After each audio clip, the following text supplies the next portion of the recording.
Mount Gambier is the largest city in regional South Australia, and situated in the centre of the city are the cave gardens, which feature a sinkhole that was the original source of water for the early settlers.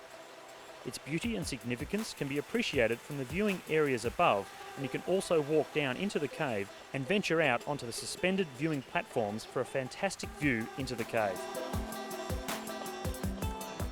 Day 2 and Stage 3 of the Tour of the Great South Coast. It's the longest in this year's race at 136.9 kilometres. Starts here in Mount Gambier and goes all the way down to Port MacDonnell. Be quite difficult out on the stage. 4 intermediate sprints, but only 1 King of the Mountain climb. It's a pretty long stage today, and there's a little bit of wind out there, especially when we go by the coast. So I'm not really sure what's going to happen with AWS in the lead and Avanti in second place, but we're going to try and be attentive. We got Raphael Freienstein in third, and try and set up Raph for the finish.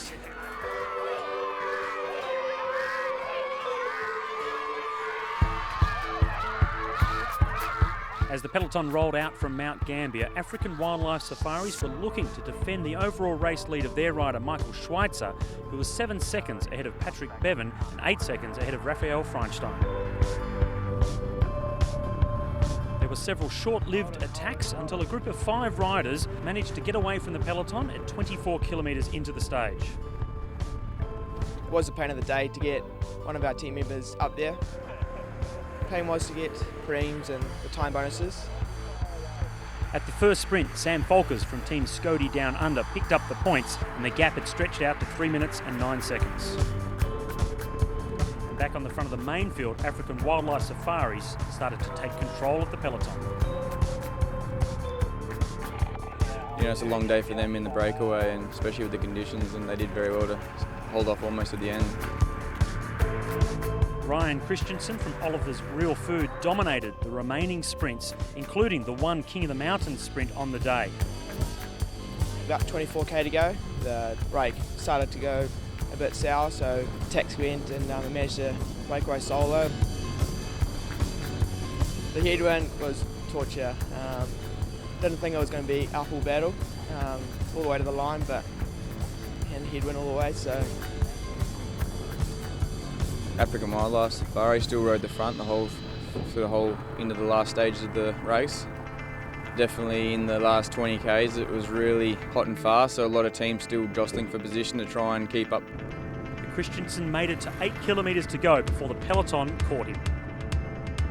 Last kilometre, you know, as you expect, everyone's sort of in their last push for the finish line, and big sprint into, again, another headwind.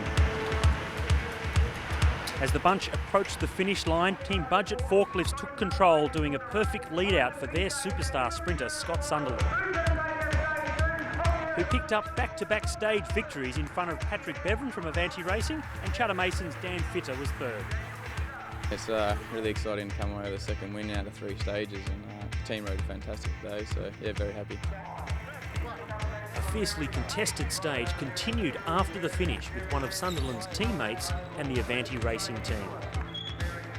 Yeah, I guess with racing, you know, there's always, everyone's trying to put themselves in the best position, especially with teams, and you can always get a bit hot and heated in the moment, and yeah, there's a little bit of a disagreement, but yeah, it's racing, and you know, I think at the end of the day, if you walk away and say, you know, that's it, and clean slate tomorrow, that's all you can do. Fantastic back-to-back victories for Scott Sunderland in front of Patrick Bevin and Dan Fitter.